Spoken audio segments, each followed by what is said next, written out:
ኤል ቻፖ የእስር ቤቱ አርቲስት። አሜሪካ የማይጣስና የማይነቃነቅ እጅግ ከባድና የከፋ ወህኒ ቤት ገንብታለች። በኮሎራዶ ግዛት የሚገኘው ወህኒ ቤት እንኳን ወዳጅ ጠላት አይግባበት የሚባልለት ነው። ወይም ወህኒ ቤቱን ጎብኝቶ የዘገበው ጋዜጠኛ እንዳለው ከገሃነም የከፋ ነው። አድማክስ ፍሎሬንስ ወህኒ ቤት እጅግ አደገኛ የተባሉ ወንጀለኞች እንዲታሰሩበት ሆኖ ከተገነባ 30 ዓመት ሞላው። ከገቡ የማይወጡበት፣ ለመውጣት ቢበቁም ህሊና ተቃውሶና መፈጠርን አስጠልቶ ለመራር ሕይወት የሚዳርግ በመሆኑ ይታወቃል። እዚያ የታሰረ ወንጀለኛ የማምለጥ አንዲትም አማራጭ እንዳይኖረው ተደርጎ ነው። አብዛኛዎቹ በዕድሜ ልክ የተፈረደባቸው ሕዝብ ያስለቀሱ አደንዛዥ ዕፅ አዘዋዋሪዎች፣ ሀገር የበጠበጡ ዘራፊዎች፣ ነዋሪዎችን ሰላም የነሱ ገዳዮች የሚታሰሩበት እንዲሆን በጥብቅ ታስቦበት የተገነባ ነው። በአንድ ወቅት በፎርቢስ መጽሔት መለኪያ በዓለም ከሚገኙ 38 ቢሊዮነሮች ውስጥ የተካተተው ሜክሲኮንና አሜሪካን ለዓመታት የማያቋርጥ ራስ ምታትና የሆድ ቁርጠት የለቀቀባቸው ጉልበተኛው ቱጃር ታስሯል። ያ ሰው ኤል ቻፖ ጉዝማን ይባላል።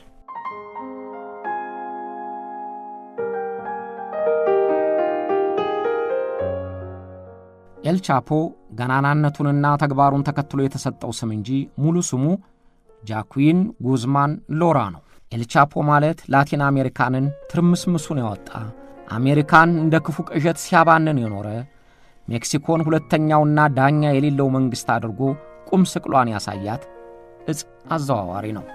20 ዓመታት በሚቆጠር አደንዛዥ ዕፅ አዘዋዋሪነቱ ማንም ጫፉን የማይነካው ስፍር ቁጥር የሌለው የቢሊዮን ዶላር ባለቤትነቱ የፈለገውን ለማድረግ ኃይል የሰጠው አደገኛ የተባለ ሰው ነበር። ዘመናዊ የጦር መሳሪያ የታጠቁና የሰለጠኑ ታጣቂዎች ያደራጀ፣ በአይሮፕላንም በጀልባም ጥይት በማይበሳቸው መኪኖች ጭምር ለመጠቀም የበቃ ሀብታም ነበር። የአደንዛዥ ዕፅ ሕገወጥ ንግዱ ዋና ገበያው አሜሪካ የሲአይኤንና የኤፍቢአይ ባለሙያዎቿን አሰማርታ አድነዋለች። ግን አልቀናትም። የሜክሲኮ መንግሥት ለስሙ ያለ እንጂ ምንም ለማድረግ አቅም የሌለው፣ የሚገደሉ ዜጎቹን ማዳን የማይችል ያህያ ባል ሆኖ ወንጀልንም ለማቆም የማይችል ድኩም ያደረገውን ኤል ቻፖን ለመያዝ ልቡ እስኪወርድ ደክሟል። ጎረቤቶቹን የጎበዝ ያለህ እርዱኝ ብሎ ተማጽኗል። ግን በቀላሉ ሊቆጣጠረው አልቻለም። አልቻፖ በየጊዜው ከተነሱት የአደንዛዥ ዕፅ አዘዋዋሪዎች ከነስኮባር ጭምር የበለጠ አሳንደላ ሰው ድንጋይ እየተሞለጨለጨ ያዝንህ ሲሉት እያፈተለከ ያስቸገረ ጉልበተኛ ነበር። በሺዎች የሚቆጠሩ ሰዎች በሱ ምክንያት ተገድለዋል። በአደንዛዥ ዕፅ አዘዋዋሪዎች እስር ታሪክ ተአምር በሚባል ደረጃ ኤል ቻፖ በተደጋጋሚ ከእስር ቤት እያመለጠ የታሰረ አጭሉግ ወንጀለኛ በመሆኑ የሚታወቅ ሆኗል። ኤል ቻፖ የተወለደባት ሜክሲኮ የአደንዛዥ ዕፅ ዝውውር ሥራውን መነሻ ትሁን እንጂ ንግዱ በበርካታ ሀገሮች ተዳርሷል። በትምህርቱ ብዙም አልገፋም። አባቱም የአደንዛዥ ዕፅ የሚሸጥ ስለነበረ ገንዘብ በትምህርት ብቻ ሳይሆን በሕገወጥ ንግድ እንደሚገኝ ትምህርት ሆኖታል። አባቱ በወንጀሉ 10 ዓመት ሲፈረድበት አልቻፖ የአባቱን ፈለግ ተከተለ። ገና በ15 ዓመቱ አደንዛዥ ዕፅ እየሸጠ ራሱን በገንዘብ አደራጀ። ኤል ቻፖ አደንዛዥ ዕፅ ለምን መሸጥ እንደጀመረ ተደብቆበት ከነበረበት ቦታ እንዲያነጋግረው ለፈቀደለት ጋዜጠኛ ነግሮታል። ዕፅ እንደሚያደነዝዝ የታወቀ ነው። ግን እንዳለመታደል ባደግኩበት አካባቢ ሕይወትን ለማቆየት ሌላ አማራጭ አልነበረም። ለመኖር የሚያስችል ገቢ የምናገኝበት ሥራ አልነበረንም።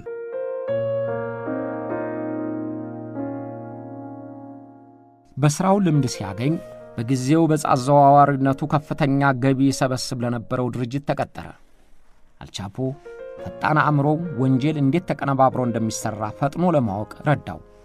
ብዙም ሳይቆይ መሬት ገዝቶ ዕፆችን አልምቶ ሴኔሎዋ የተሰኘውን የአደንዛዥ ዕፅ ለማዘዋወር የሚያስችለውን የራሱን ድርጅት መሠረተ። የሴኔሎዋ ድርጅት በአጭር ጊዜ ፈጣን እድገት አሳይቶ በሚሊዮን የሚቆጠር ዶላር ገቢ አገኘ። በባህር በየብስና በምድር እያሰረገ የሚያከፋፍለው ውድ የተባለ ዕፅ በፍጥነት ባለሀብት አደረገው። የአልቻፖ ሲኔሎዋ ድርጅት የማሪዋና የኮኬን ዱቄትና የመሳሰሉትን አደንዛዥ ዕጾች በሜክሲኮና በጎረቤት ሀገሮች እያሰረገ ሸጠ። ሐሰተኛ ገንዘብም ያትማል።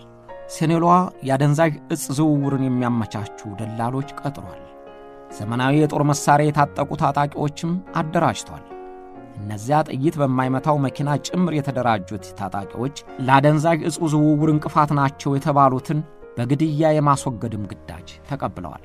በመንገዳቸው ላይ የቆሙ ነዋሪዎችም የሆኑ የመንግሥት ሹማምንት፣ የጸጥታ ኃይሎች ጭምር ከአልቻፖ ታጣቂ ቡድን ሰይፍ ሊያመልጡ አይችሉም። በአደንዛዥ ዕጽ አዘዋዋሪዎችም መካከል በሚደረገው የኔ በልጥ ፉክክር እስከ መጠፋፋት ስለሚደርሱ ታጣቂ ቡድኑ የመከላከልም የማጥቃትም ግዳጁን ለመፈጸም በተጠንቀቅ ይዘጋጃል። በተሳሳተ መረጃ በስህተት ወይም ከጸጥታ ኃይሎችና ከዕጽ አዘዋዋሪዎች ጋር በሚደረግ የተኩስ ልውውጥም በተባራሪ ጥይት የካቶሊኩን ጳጳስ ጨምሮ ከ3000 በላይ የሚቆጠሩ ዜጎች ሞተዋል። ኤልቻፖ የሕገወጥ ንግዱን ለማስፋፋት የተለመደውን መንገድ መከተል አልፈለገም። ለወትሮው ወደ ሜክሲኮ ጎረቤት ሀገሮችና ወደ አሜሪካ አደንዛዥ ዕጹን አስርጎ ለማስገባት የሚጠቀሙት ባልተፈቀደ አይሮፕላን በረራ፣ በፈጣን ጀልባ፣ ኬላዎችን ተሰውሮ በሚያልፍ መኪና ነበር። ኤልቻፖ እነዚህ መንገዶች በጥብቅ እየተጠበቁ የሚፈልገውን ያህል ለመንቀሳቀስ አላስቻሉትም። ስለዚህ የመሬት ውስጥ ለውስጥ መተላለፊያ ዋሻ የመጠቀምን አስፈላጊነት ተግባራዊ ለማድረግ ወሰነ። በሙያቸው አንቱ የተባሉና የተካኑ መሐንዲሶችን ቀጠረ። የውስጥ ለውስጥ መተላለፊያው ቁፋሮም ተጀመረ። ሥራው ሲጠናቀቅ ከሜክሲኮ ወደ አሜሪካና ሌሎች የላቲን አሜሪካ ሀገሮች የአደንዛዥ ዕጽ ዝውውሩን አጧጧፈ። ከዚያ ወዲያ ዶላር ባካፋ እንደ መዛቅ አይነት ሆነለት። የእርሱ ድርጅት ሲኔሎዋ በ5 አህጉራት በ50 ሀገሮች ንግዱን ለማስፋፋት ቻለ።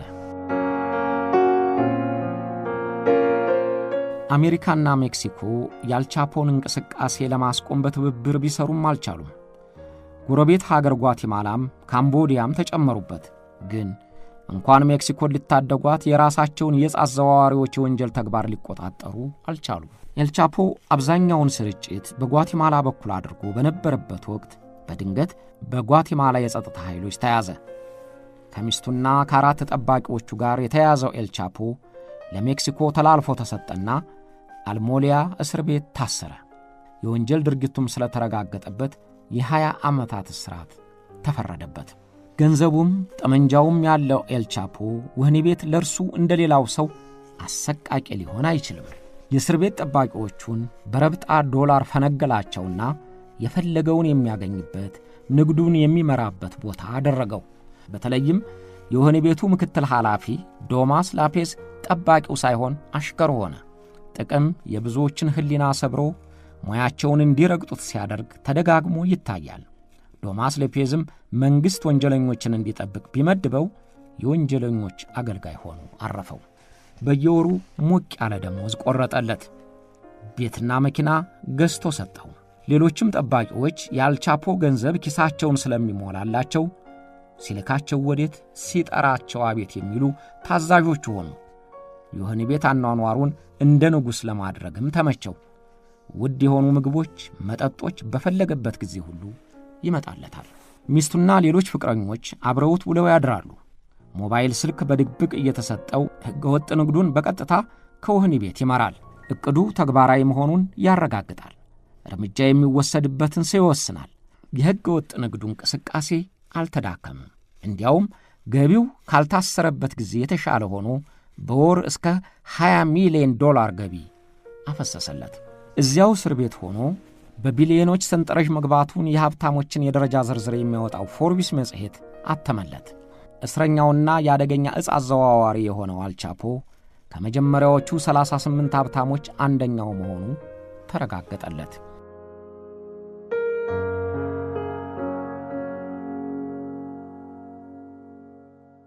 ከ18 ወራት እስር በኋላ የሜክሲኮ ጠቅላይ ፍርድ ቤት ወንጀለኞችን ወደ አሜሪካ አሳልፎ የመስጠት ደንብ አጸደቀ። ያ ደንብ መጽደቁ አልቻፖን ክፉኛ አስደነገጠው። በእጅጉ የሚጠላት ግን የንግዱ ዋና ገበያ የሆነችው አሜሪካ ተላልፎ እንዲሰጣት ደጋግማ ጠይቃ ነበር። ግን የሜክሲኮ መንግሥት ሳይስማማ በመቅረቱ አልተቻለም። አልቻፖ አሜሪካ ካገኘችው እንደማትለቀው ያውቃል። እንደ ሜክሲኮ እስር ቤት በስልክ እያዘዘ ንብረቱን ሊያስፋፋና ሊጠብቅም አይችልም። ስለዚህ ከዚያ ወህኒ ቤት በፍጥነት የሚያመልጥበትን ዘዴ መቀመር ነበረበት። ወዳጁና ቀኝ እጁ ዳማስ እንደሚተባበረው ያውቃል። የሚያስጎመዥ የዶላር ቁጥር አስታቀፈውና ለማምለጥ እንዲተባበረው ጠየቀው። ተስማማለት። የፖሊስ ኃላፊው ዳማስ ዋና ተግባር በሱ ክፍል አካባቢ ያሉትን ጠባቂዎች እንዲቀነሱ ማድረግ ነው። ዋናው የማምለጥ ሂደት የሚፈጸመው ቺቶ ከሚባለው ወጣት ጋር ነበር። ቺቶ የእስረኞችን የቆሸሸ ልብስ ከየክፍሉ እየሰበሰበ ውጭ ካለው ላውንደሪ የሚወስድ የወህኒ ቤቱ ሰራተኛ ነው። ኤልቻፖ የቺቶን ኪስ በዶላር ሲያስጨንቀው ለመተባበር ደስተኛ ሆነለት። ጥር 12 ቀን 1993 ዓ.ም ቺቶ የቆሸሸ ልብሶቹን ማጠራቀሚያ ጋር ይዞ ወደ እስር ክፍሎቹ ዞረ። አልቻፖ ቲቾ ወደ እርሱ ሲጠጋለት ቆሻሻ ልብሶቹን ከላይ ለብሶ በጋሪው ውስጥ ጥቅልል ብሎ ተኛ። የቺቶ እንቅስቃሴ የተለመደ ስለሆነ ጠባቂዎቹን ፈትሸው አላሉም ወይም በጉቦ የተለቆሙ ይሆናሉ። ቺቶ ጋሪውን እየገፋ ከእስር ቤቱ ውጭ ሲደርስ መኪና ሲጠብቃቸው አገኙ። አመለጡ። ኤልቻፖ ከ18 ወራት እስራት በኋላ አመለጠ።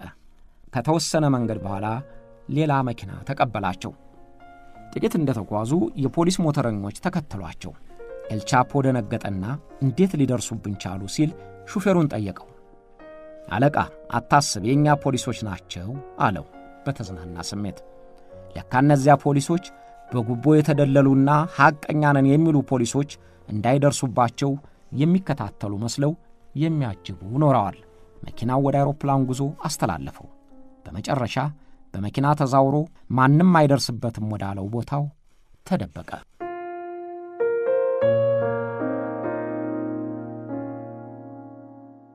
ኤልቻፖ ለሚቀጥሉት 13 ዓመታት እጢ ግባ ሰምጥ የገባበት ጠፋ። አንዳንድ ጊዜ ታይቷል በሚባልበት ቦታ ሲደርሱ አይኖርም ወይም አጃቢዎቹ ተታኩሰው ያስመልጡታል። ኤልቻፖ አብዛኛውን ጊዜ የሚኖረው በተራራ ላይ በሚገኘው ጫካ ውስጥ ባሰራቸው ቤተ መንግሥት የመሳሰሉ የተለያዩ ቪላዎች እንደነበረ የታወቀው በኋላ ነው። ቪላዎቹ ከመዋኛ ጀምሮ እስከ ስፖርት ሜዳ ድረስ ሰፊ ግቢ ያላቸው ሆነው ሳሉ የአሜሪካና የሜክሲኮ ሰላዮችና ወታደሮች ሊደርሱባቸው አልቻሉም። በተለያየ ቦታ የተሰሩት ቪላዎች መግቢያቸው የማይታወቅ በጫካው ጥቅጥቅ መሆን ምክንያት ከላይም ከጎንም ለማየት የማይቻሉ ስለነበሩ ኤልቻፖን ማግኘት አልተቻለም። ኤልቻፖን ማግኘት ያቃተው የሜክሲኮ መንግሥት ሕገወጡ የእጽ ዝውውሩ ከቀድሞ የበለጠ ከፍተኛ ገቢ እየዘረገፈለት መሆኑን ግን ተረድቷል። የት ሆኖ እንደሚያስተባብረው ጠፋው እንጂ የታጣቂዎችን ስምሪትም ሆነ ንግዱን ኤልቻፖ እየመራው መሆኑን አውቋል። ግን ሊያገኘው አልቻለም። ከ13 ዓመት ድካም በኋላ አንድ ምልክት አገኘ። የመንግሥት ወታደሮች እንደከበቧቸው ረዳቱ ሲነግረው ኤልቻፖ ሚስቱን ረዳቱንና ምግብ አብሳውን አስከትሎ ወደ መታጠቢያ ቤቱ ገባ። በመታጠቢያ ቤቱ ባለው መስተዋት ጀርባ ከግንቡ ላይ የምትታይ ትንሽ ቀዳዳ በስክሪፕቶ ጫፍ ሲጫኗት የመታጠቢያ ገንዳው ይከፈታል። በገንዳው ትይዩ ወደ ታች መውረጃ ደረጃና ተያይዞ የመሬት ውስጥ መተላለፊያ ተቆፍሯል። ኤልቻፖና ተከታዮቹ በዚያ መተላለፊያ አመልጠው ከዋሻው ወጡ። ለካ ከመታጠቢያ ቤቱ ጋር የተያያዘ የዋሻ መተላለፊያ ተገጥሞ ኖሯል። ወታደሮቹ መታጠቢያ ቤት ሲገቡ የሆነውን ተገነዘቡ። ያን ጊዜ ደግሞ ኤልቻፖ ርቆ ሄዷል። ወታደሮቹ የሆነውን ላለቆቻቸው ሲያስተላልፉ ኤልቻፖ ሊሄድበት ይችላል ያሏቸውን መንገዶች በሙሉ ተቆጣጠሯቸው። ኤልቻፖ ከዋሻው እንደወጣ በተዘጋጀለት መኪና ሆኖ ሊጠረጠር አይችልም ወዳለው የቱሪስቶች መናኸሪያ በሆነው የባህር ዳርቻ ማዝናኛ ሄዶ ማይማር ሆቴል አልጋ ያዘ። ኤልቻፖ ያ ቦታ የማይጠረጠር መሰለው እንጂ የመገናኛ መስመሩን መጠለፉን አልጠረጠረም። ማንኛውም የድምፅ ግንኙነቱ ለጸጥታ ክፍሉ ስለሚደርስ ያለበትን ቦታ ለማወቅ አላስቸገራቸውም። የተከታታዩ ጥምሩ ኮሚቴ ከረዳቶቹ ጋር ግንኙነት ሲጀምር ያለበትን ቦታ አወቁት። ማይማር ሆቴል የአልጋ ክፍል ቁጥር 401ን በርግደው ገቡ። ይደርሱብኛል ብሎ ያልጠረጠረው ኤልቻፖ ከሚስቱ ጋር እየተዝናና ነበር። ወታደሮቹ ሰብረው ሲገቡ ሚስቱን አልጋ ላይ ኤልቻፖን በመታጠቢያ ቤቱ በር ስር ራቁታቸውን አገኟቸው። ከ13 ዓመታት ፍለጋ በኋላ ኤልቻፖ ተያዘ። የግንኙነት ኔትወርኩን አሳልፎ በሰጠበት ባልደረባው ምክንያት በቁጥጥር ስር ውሎ አልቲፒኖ እስር ቤት ተወረወረ። የሜክሲኮ መንግሥት በፎይታ መንፈስ አገኘ ነው የሚል መግለጫ ሰጠ። አሜሪካም እፎ ያለች።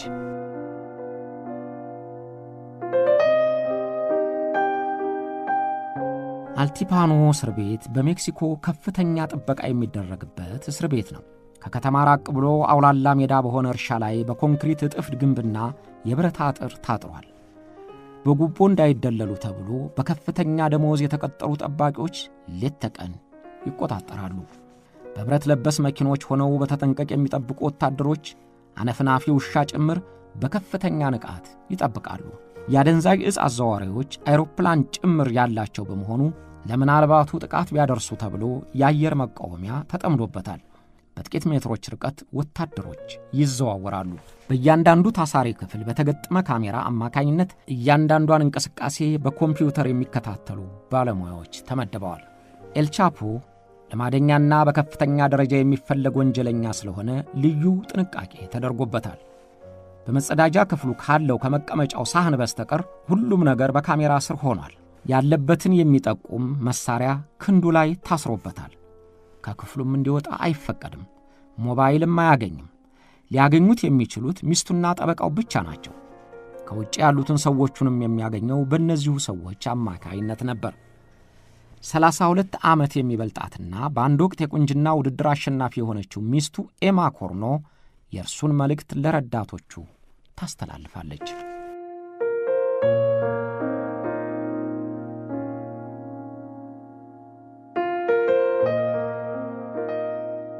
ለአሜሪካ ተላልፎ የመሰጠቱ ዕድል ስላለ ኤልቻፖ እጅግ ተጨነቀ። ሰዎቹ ከዚያ እስር ቤት እንዲያወጡትም ፈለገ። ግን እንዴት? ኤልቻፖ የቀድሞ የፖሊስ ጓደኛውን ዳማስ ላፔዝን አስታወሰ። ዳማስ ላፔዝ ከ13 ዓመታት በፊት ኤልቻፖን ከእስር እንዲያመልጥ ረድተሃል ተብሎ ከሥራ ተባርሮ ስለነበረ ገቢ አልነበረውም። ለላፔዝ የሚወደውን $1 አስታቅፎ በእርሱ ምትክ የቡድኑ መሪ እንዲሆን መደበው። ላፔዝ ተስማማ። የወንጀለኞች ጠባቂዎች ኃላፊ የነበረው ላፔዝ በአንድ ጊዜ በዓለም ትልቁ የወንጀለኞች ድርጅት አዛዥ ሆነ። ላፔዝ የእስር ቤቱን የሴኩሪቲ ሲስተም ስለሚያውቀው ለማስመለጥ ለሚደረገውም ዕቅድ አስፈላጊ ነበር።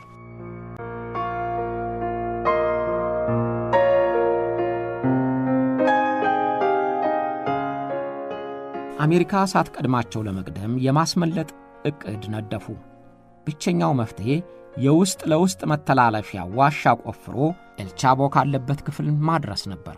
ከዚያ በፊት ያመለጡ እስረኞች ታሪክ የሚያሳየው ከውስጥ ወደ ውጭ መቆፈር ነበር። የኤልቻፖ ቡድን ግን ከውጭ ወደ ውስጥ ለመቆፈር አቀደ። ለሥራቸው እንዲያመቻቸው ከእስር ቤቱ ቅርብ የሆነ መሬት ግዢ ተከናወነ። በማይጠረጠር ሰው ስም ከገበሬ የገዙት መሬት ላይ ግንባታው ያላለቀ ቤት አለች። ከሰው ኃይል ለመከለል በቤቱ ውስጥ ቁፋሮ ተጀመረ። መተላለፊያው ወደ ውስጥ 10 ሜትር ተቆፍሮ በ1.5 ኪሎ ሜትር ርዝመት እስከ ኤልቻፖ ክፍል ይደርሳል። በውስጥ መተላለፊያ ቁፋሮ የተካኑት መሐንዲሶች ሥራውን አጣደፉት። ግን አንድ ችግር ተደነቀረ። ኤልቻፖ የታሰረበትን ክፍል ከመሬት ውስጥ ሆኖ እንዴት ማወቅ ይቻላል? ክፍሉ እንኳን ቢታወቅ ከካሜራ እይታ ነፃ የሆነችውን ትክክለኛ ቦታ ካልታወቀች ሊጋለጥ ይችላልና ስጋት ገባቸው።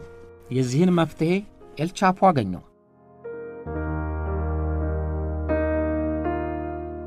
የቦታ መጠቆሚያ ጂፒኤስ አስርገው እንዲያስገቡለትና በዚያ መለየት እንደሚቻል ነገራቸው። መፍትሔውን በደስታ ተቀበሉት። ግን የጂፒኤስ መሳሪያው እንዴት ይገባል? ፍተሻው ጠንካራ ነው። በጉቦም የሚታሰብ አይደለም። ለዚህም ኤልቻፖ ፈጣን አእምሮውን ተጠቀመበት።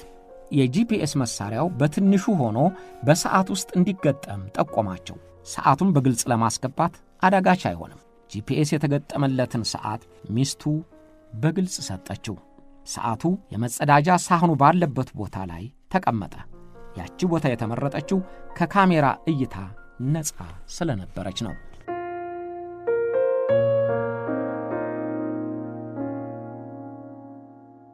ቁፋሮው በፍጥነት ተጀመረ። አፈሩ በተጎታች ጋሪ የተጫነ ወደ ፍርስራሿ ቤት ውስጥ ይደፋል። አስፈላጊ መሳሪያዎቹ ሳይታዩ ይገባሉ። ኤልቻፖ ተላልፎ የመሰጠቱ ነገር ክፉኛ ስላሳሰበው ምነው ዘገያችሁ እያለ ይወተውታል።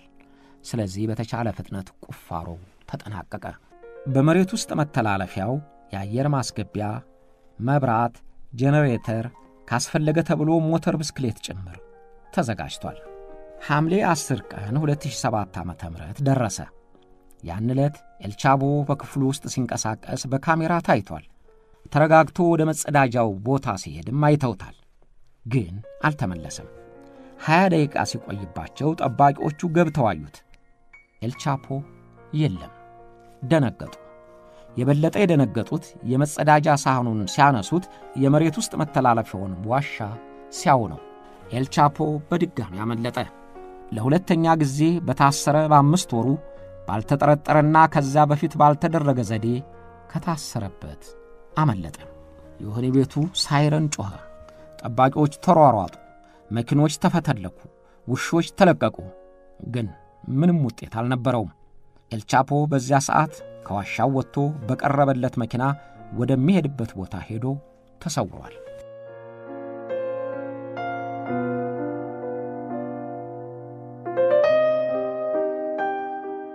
የሜክሲኮ መንግሥት ክፉኛ ደነገጠ። ከሳምንታትም በፊት ወንጀለኛውን ይዘነዋል፣ ከመንግሥት እጅ የሚያመልጥ የለም እንዲያሉ ለሕዝባቸውን እንዳልፎከሩ ሁሉ ማምለጡ ሲሰማ ተሸማቀቁ። አሜሪካ ገንዘብና የሰው ኃይል መደባ ያሳሰረችው ጠላቷ በማምለጡ ተበሳጨች። አሳልፋችሁ ብትሰጡ ይኖሮ ይሄ ሁሉ አይደርስም ነበር እያለች የሜክሲኮን መንግሥት ወቀሰች። እንደ ኤልቻፖ ያለ ጉልቤ ወንጀለኛ ሲያመልጥ የበቀል እርምጃ ሊወስድ ይችላል ስለሚባል ብዙዎች ኃላፊዎችን ያስጨንቃል። ስለዚህ የመንግሥቱ መሪዎችና የፍትሕ ኃላፊዎች ሁሉ ተደናገጡ። የኤልቻፖ ማምለጥ የእርሱን የማይደፈርና የማይገሰስ ጉልበትና አቅም እንደ ማሳያ ሆነ። ከዚያ በፊት 2 ጊዜ በከፍተኛ ጥንቃቄ በሚጠበቅ እስር ቤት ታስሮ ያመለጠ መኖሩ አይታወቅምና ኤልቻፖ ታምረኛ ሆኖ ታየ። የሜክሲኮን መንግሥት ግን በእጅጉ አሳነሰው። በሚቀጥሉት 5 ወራት ኤልቻፖ የት እንደሆነ አየሁ የሚል ጠፋ። አሜሪካ ለጠቆመኝ $3.5 ሚሊዮን እሰጣለሁ ብትልም ሁሉም ጎመን በጤና ብሎ ዝም አለ።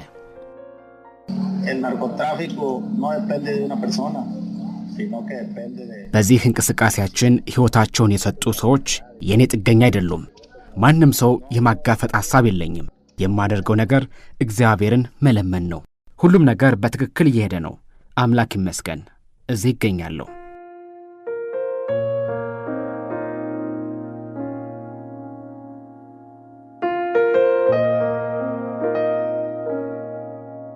አሜሪካ ዘመናዊና ረቂቅ ቴክኖሎጂዋን ተጠቅማ ኤልቻፖ ያለበትን ለማወቅ ጥረቷን ቀጥላለች። ከሜክሲኮ የደህንነት ሰዎች ጋር ሆነው መደበቂያዎቹ ሊሆኑ ይችላሉ ያሏቸውን ቦታዎች በአይነ ቁራኛ ይከታተላሉ። የኮሙኒኬሽን መሳሪያዎቻቸውን በሚጠረጥሩት ቦታዎች ሁሉ አጠመዱ። አንድ ቀን ያልተለመደ ድምፅ ተጠለፈ። አያታችሁና አክስታችሁ ስለሚመጡ ተዘጋጁ የሚል መልእክት ነበረበት። የመረጃ ተንታኞቹ አያት የተባለው ኤልቻፖ ሊሆን ይችላል ብለው ከፍተኛ ጥርጣሬ ያደረባቸው። ስለዚህ በዚያ ቦታ ልዩ ትኩረት ሰጥተው ዙሪያ ገባውን ተከታተሉት። በሦስተኛው ቀን 3 መኪኖች ተከታትለው ወደሚጠረጠረው ቤት ገቡ። ማንነታቸውን ግን መለየት አልተቻለም። ቤት ውስጥ የሰው እንቅስቃሴ አይተዋል፣ ግን ኤልቻፖ መኖሩን ሊያውቁ አልቻሉ። ዘግይቶ ንግግራቸውን ሰሙ። አንደኛው ድምፅ የኤልቻፖ መሆኑን የጠለፈላቸው መሳሪያ አረጋገጠላቸው። እንደተለመደው በድንገት ሳይሰወርባቸው ኮማንዶዎቹ ቤቱን ጥሰው እንዲገቡ ታዘዙ። ኮማንዶዎቹ ወደ ቤቱ ሲዘልቁ ታጣቂዎቹ በተኩስ ተቀበሏቸው። ድብልቅልቅ ያለ ተኩስ ሆነ። 5 ታጣቂዎች ሲገደሉ በከፍተኛ ጥንቃቄ የተሰማሩት ኮማንዶዎች ግን አልተጎዱም። ጠጣሩንና ጥብቁን የውስጡን በር ቶሎ ለመክፋት ግን አስቸገራቸው። 8 ደቂቃ ታግለው ሰብረው ሲገቡ አንድም ሰው አልነበረም። ኤልቻፖ አመልጧል። ለ3ኛ ጊዜ አመለጠ።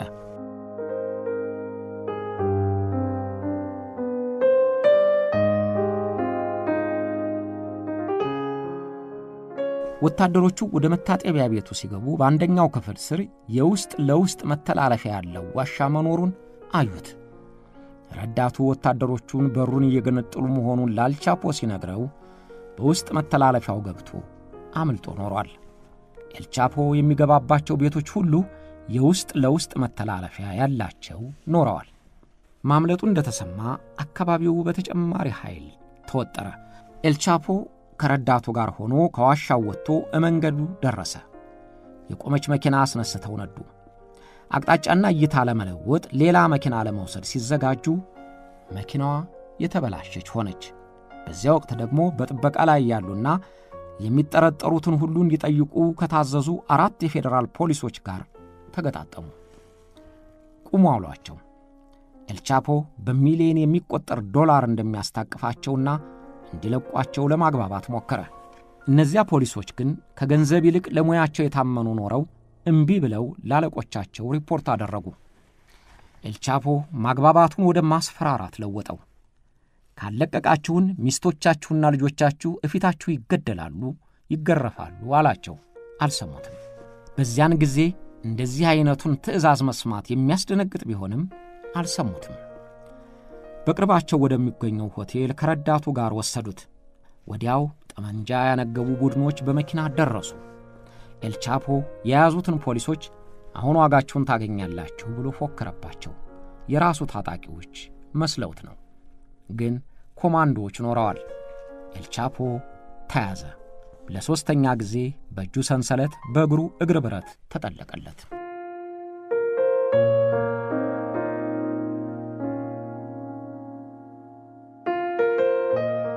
ሊያመልጥ ይችላል የሚለው ስጋት አሜሪካኖችንም የሜክሲኮ ሹማምንትንም ስላስጨነቃቸው ሳይውል ሳያድር ወደ አሜሪካ ተላልፎ እንዲሰጥ ወሰኑ። የከፍተኛው ፍርድ ቤት ዳኛ ኤልቻፖ በአሜሪካ ላይ በፈጸመው ወንጀል ምክንያት ተላልፎ እንዲሰጥ ወሰኑ። እኛ ዳኛ ኤልቻፖ ወደ አሜሪካ ከመጓጓዙ በፊት በታጣቂዎቹ ተገደሉ። ግድያው ለመበቀል እንደሆነ እንጂ የኤልቻፖን ወደ አሜሪካ መሄድ አላስቀረውም። ኤልቻፖ በዝግ መኪና ተሳፍሮ ወደ አውሮፕላን ጣቢያም ሆነ ወደ አሜሪካ ሲወሰድ ግልጽ አልሆነለትም። ኒውዮርክ ሲደርሱ የት ነው ያለሁት ብሎ አሳሪውን ጠየቀው። ኒውዮርክ መሆኑ ሲነገረው ክፉኛ ደነገጠ። አይኑም እንባ ቀረረ። ድንጋጤውና የእንባው ማቅረር በተነሳው ፎቶግራፍ በግልጽ ይታያል። ለዓመታት ስታባረረው የነበረውን ጠላቷን እጇ ስታስገባ አሜሪካ ተረጋጋች። ኤልቻፖ የፈራው አልቀረም። በኒውዮርኩ ፍርድ ቤት በአደገኛ ዕፅ ማዘዋወር፣ ሕገወጥ ንግድ በማካሄድ ሐሰተኛ ገንዘብ በማተምና በሺዎች በሚቆጠሩ ሰዎች ግድያ ተከሰሰ። በሁሉም ክሶች ጥፋተኛ ነህ ተባለ። ምህረት የማያሰጥ የዕድሜ ልክ እስራትና ተጨማሪ 30 ዓመታት እስር ተፈረደበት። ዕድሜ ልክ ከታሰረ በኋላ እንደገና 30 ዓመታት። ይህ የአሜሪካ ሕግ ነው። ከዚያ ውሳኔ በኋላ ነው ኤልቻፖ አድማክስ ፍሎሬንስ ወህኒ ቤት የተወረወረው። በከፍተኛ ወንጀለኛነት የተፈረደባቸውን በጥብቅና አሰቃቂ አያያዝ የሚጠብቀው እዚያ ከመታሰር ገሃናም የተሻለ ነው የሚባልለት እስር ቤት ተወረወረ። ማንንም ሳያገኝ 4 ዓመታቱን አስቆጥሯል።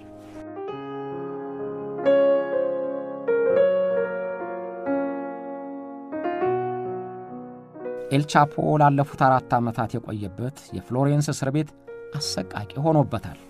ከ3 ዓመታት እስር በኋላ የተፈታችው ሚስቱ እንድታገኘው መንታ ሕፃናት ልጆቹንም ለማየት እንዲችል ለፍርድ ቤት ያቀረበው ማመልከቻ እስካሁን መልስ አላገኘም።